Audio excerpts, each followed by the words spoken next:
welcome to this explainer. You know what's literally the most frustrating thing in the aquarium hobby? You spend good money on beautiful aquatic plants, you upgrade your lighting, you carefully dose all your fertilizers, and then, well, you just sit back and watch your plants slowly turn yellow, melt away, or get totally covered in stubborn algae. It is incredibly demoralizing, but I have some really great news for you today. In this explainer, we are going to fix that. We're going to break down exactly how to turn your struggling glass box into a lush, vibrant underwater jungle, and we're going to do it by focusing on the one absolute game changer you're probably missing.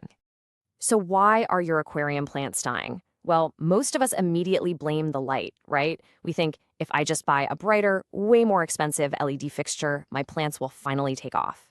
But here's a totally surprising fact drawn directly from our source material. Light is usually not the bottleneck. It's actually carbon starvation.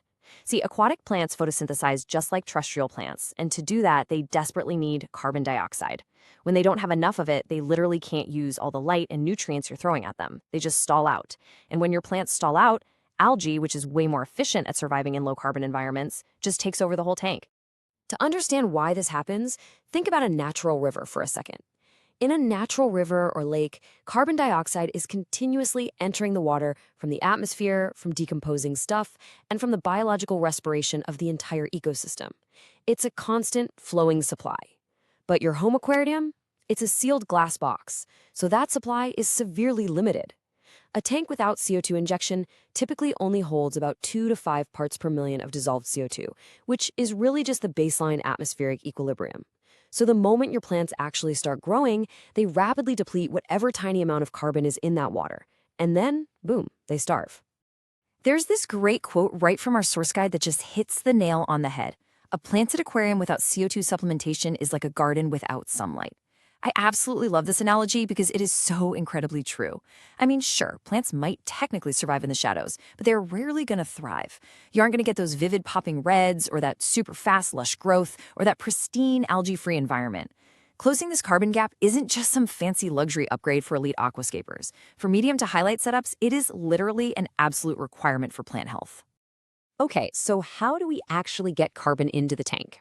We've basically got 3 options.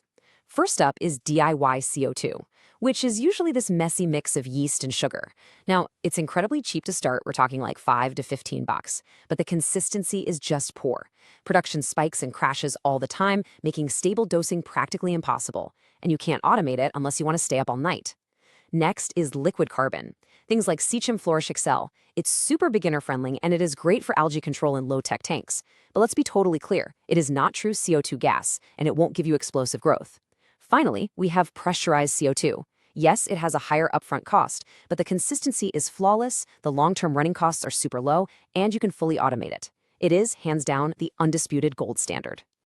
Since pressurized CO2 is definitely the best long-term solution for a serious planted tank, that's what we're going to focus our blueprint on. Now, just to set expectations right up front, a complete starter kit, brand new, is going to run you anywhere from $120 to $200. It's an investment, for sure.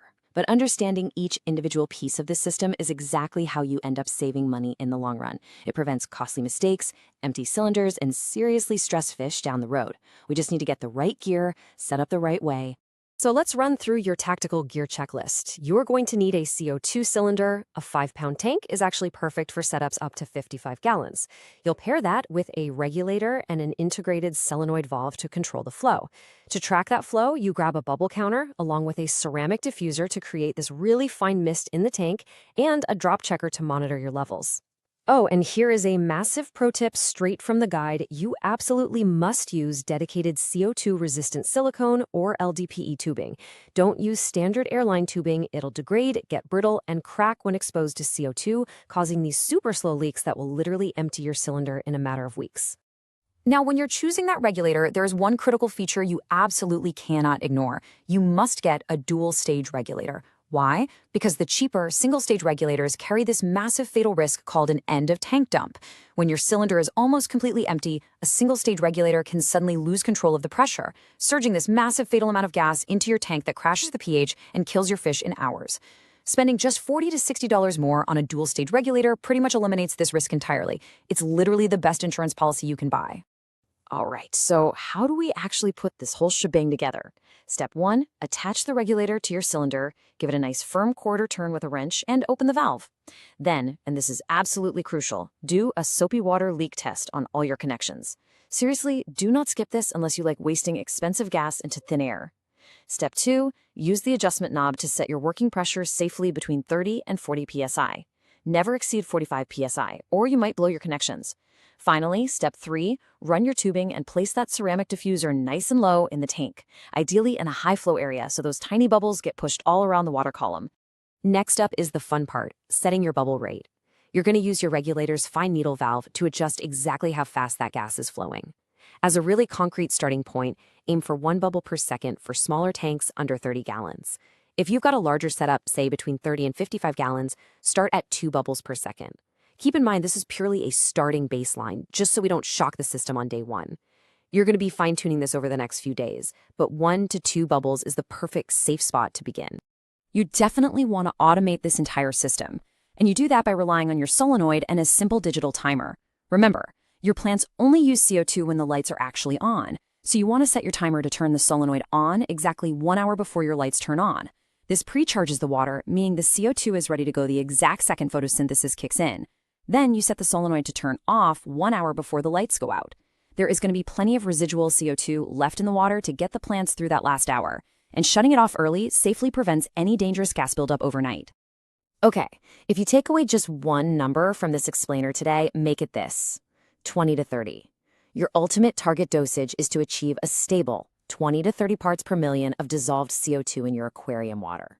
If you're below 15 ppm, your plant growth is still going to be noticeably limited.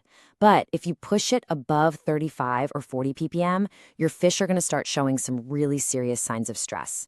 20 to 30 ppm is that absolute sweet spot where your plants dramatically outcompete algae and your fish remain perfectly healthy and happy. So how do you actually know if you're hitting that 20 to 30 ppm target? Well, you use a little glass drop checker. It's this inverted glass bulb that sits right inside your tank, filled with a specific 4DKH reference solution mixed with an indicator dye. When the solution is blue, your CO2 is just too low. But when it turns green, jackpot, you are right in that optimal 25 to 30 ppm sweet spot. Now, if it turns yellow, you are pushing it into dangerous territory and you need to dial that needle valve back immediately. Just remember, a drop checker is on about a 2-hour delay, so make tiny adjustments and be patient. Which kind of leads us to a really vital safety check.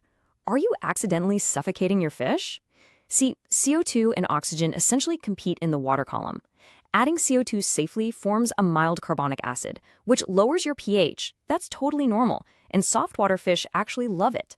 But if you push way too much gas, you displace the oxygen. If you ever wake up in the morning and see your fish gasping at the surface of the water, it means your CO2 spiked overnight. You need to immediately dial back your bubble rate and crank up your filter's surface agitation to off-gas the tank. To make sure you get this right the first time, keep a fast and curious eye out to avoid these 3 fatal beginner mistakes. Number 1, never run CO2 overnight. It just depresses the pH and stresses your fish while your plants aren't even using it. Number 2, never start at a massive bubble rate on day 1. Start low and increase it gradually over a week. And number 3, do not place your ceramic diffuser right under a super strong surface flow or a filter outflow that immediately breaks the water surface. Heavy surface agitation intentionally drives CO2 right out of the water into the air, which literally wastes all your expensive gas before the plants can even absorb it. Honestly, injecting CO2 is genuinely the single biggest upgrade you can ever make to a planted tank, and now you have the blueprint to do it safely and effectively. But there's so much more to explore, including exact gear recommendations, links to the best dual-stage regulators, and some really cool deep dives into CO2 and pH chemistry. Head directly over to the TankZen blog to read their full, comprehensive written guide. So, I'll leave you with this. Now that you finally know the secret to carbon, what other invisible bottlenecks do you think are secretly holding your underwater ecosystem back? Thanks for tuning into this explainer, and I'll see you next time.